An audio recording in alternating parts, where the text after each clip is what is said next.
আমরা কালকে রাত 10টার দিকে রওনা দিছি রাজশাহী থেকে ঢাকার উদ্দেশ্য। এখন বর্তমান এলেঙ্গার আগে প্রচুর জাম, 2 ঘন্টা থেকে জাম। এই তো দেখেন সবাই, বিশাল জাম।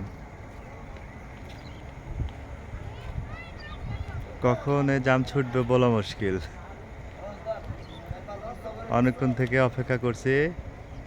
আশেপাশে নাই কোনো দোকান, নাই কোনো খাওয়ার হোটেল।